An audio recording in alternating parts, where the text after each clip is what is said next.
Selamat pagi Nemia. Selamat pagi, pelajar. Sarito kita dekat belajar kerja ku Iban. Aku ngepun ke pelajar kita ngena ensera aji bulan. Nsera Aji bulan ke dipado nyari tuai ngagak kapal lalu mai balaya nebang tapang raya. Kayu tapang raya ngenjing degi-degi buat tengah pulau ti dikelingi tasiak besai. Pukang diasuh sida nyukat pemesai kayunya. Pemesai batang tapang rayanya boleh setengah hari pelanda pukang ngerambing semua jelo belak kisok bersawap nebang tapang raya engkau belak-belak. Hari ketujuh baru tapang raya tumbang. Nya berenyang tanah halai tapang raya rebah. Udah sidak tembuk berpungkak ke kayunya, sidak lalu ngirit kayunya. Tadi ngagai tabian tasya alai sidak berengkah bergagak ke kapal. Keterubah sidak beban tangka kapalnya nakak pemesai. Dia bala jelau lalu nanya tuai sidak. Kata itu tuai umbas pemesai kapal tu kini. Bedau tanpa sagai. Nanti cukup nyok piak kutimbal aji bulan. Ninga munyinya.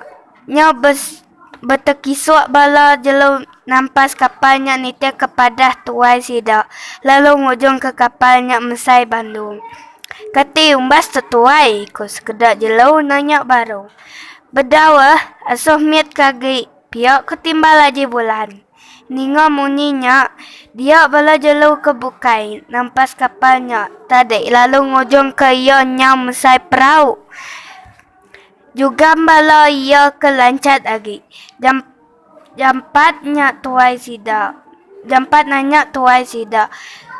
Tuai pelabak aku umbas tau. Kok juga marah ke runding diri.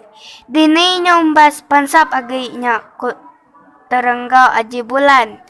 Bala jelau belabuh betalat engkau pangan diri. Berkedungut munyi keduri dalam rumbang batang. Sida ndak berani nikah penemunya. Laban berbahasa serta takut ke aji bulan. Sida tak niti haja. Sida mansap kapalnya datai ke ia mesai jung. Kelama-lamanya mesai laja kati itu cukup tuai. Pihak kejugam nyau ke kapal. Aji bulan ngambil kapalnya sambil berjakau. Nyau baru ya. Akai gata lemat pendiang aku tahu. Kapalnya lalu dikenal yang ritok pendiang. Semua jelo pedih hati medak ulah Haji Bulan berduan sida ndak mengiga-iga. Kapal ti dikena sida sebut belaya begiga kepalan barunya. Nyau dikena yang ngeritok pendiang.